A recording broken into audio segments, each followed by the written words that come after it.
Hey everyone, this is Neil from Healthy Man Living, and today I wanted to talk about a topic that I get asked a lot of questions about. So it has to do with masturbation and its effects on testosterone, and I gotta say that this is probably one of the topics that are very understudied, but still I have some great studies to reference to kind of give you an idea of what happens to your body during masturbation. And how it affects testosterone, right?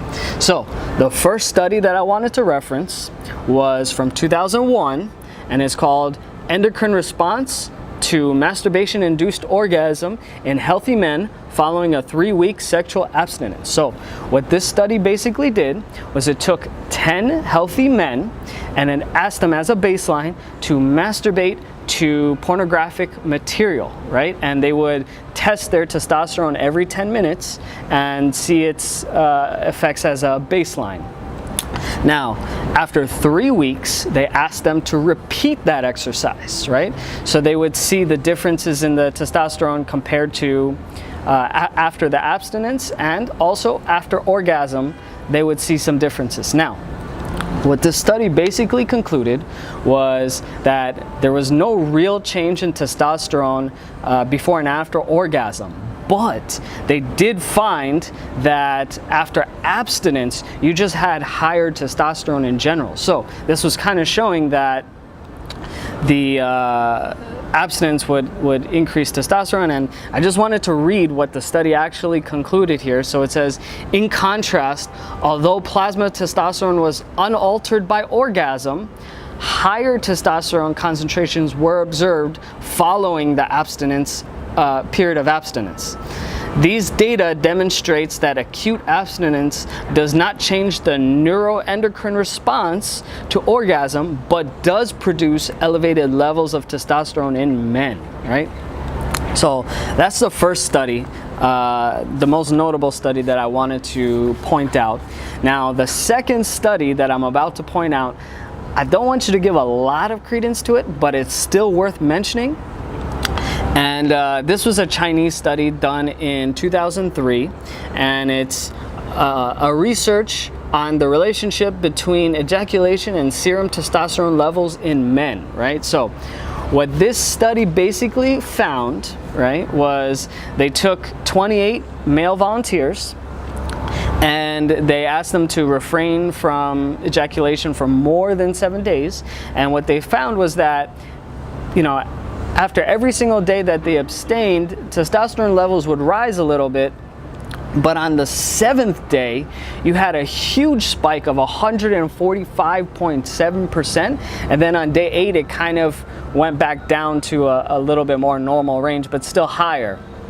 So what this was kind of doing was concluding that the optimal time to masturbate is once every 7 days. Now, again, I don't put too much credence into this because this study has not been replicated, it has not been repeated, it's not been very well cited, but there is still some scientific evidence that this study has found that the optimal amount of masturbation is once every 7 days, if you're looking at it from a testosterone production.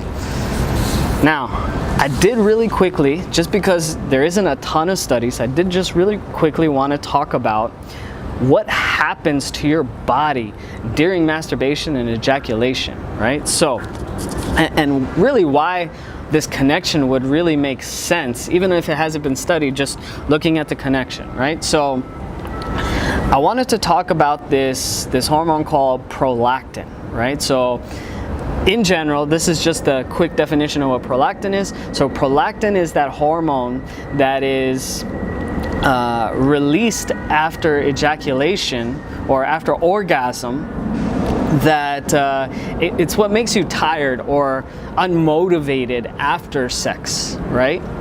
Or after ejaculation. That is prolactin, right? So this is a study that was done in 1998, basically measured after 10 healthy males.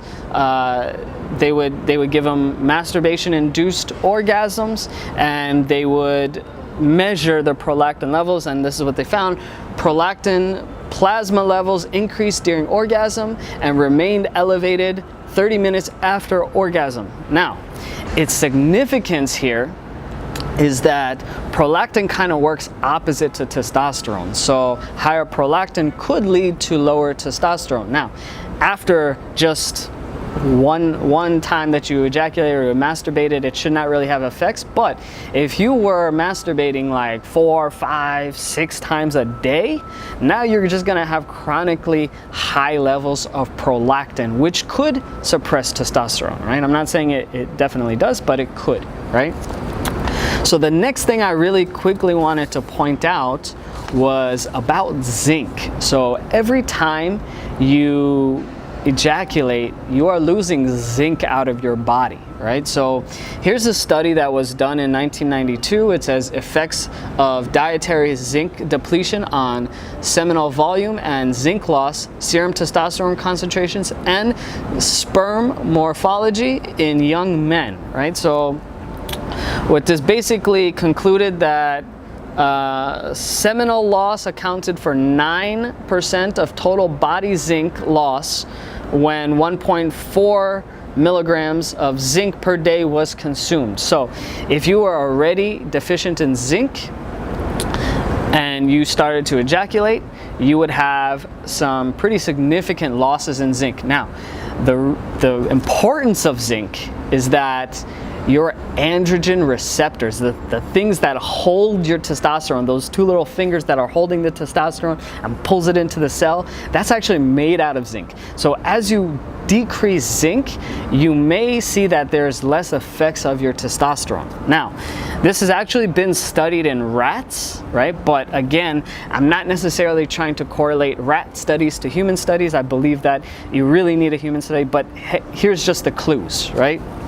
So there was a rat study that was done, and they basically concluded that after 4 ejaculations, the androgen receptors started to decline, which is also made out of zinc. So the more you started depleting zinc, the more these androgen receptors would decrease, right? So less effects of the testosterone, right? So that's basically what I have for masturbation and testosterone. But before I leave, I just wanted to make one quick distinction, because I know I'll be asked this: is sex with a person the same thing as masturbation? And the answer is absolutely no, right? So I wanted to reference this one last study. This was done in 2011. It's salivary testosterone levels in men at a US sex club, right? So what they did was, I'll just give you the quick summary.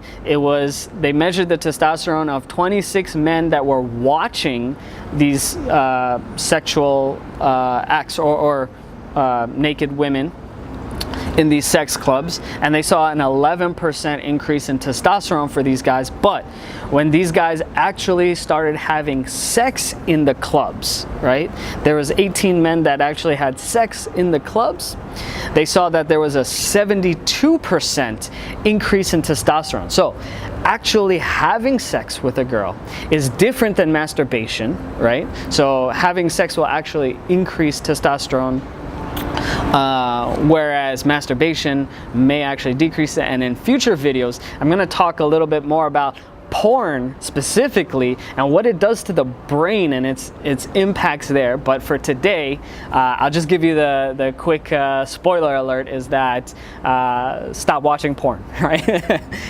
It's really detrimental to you.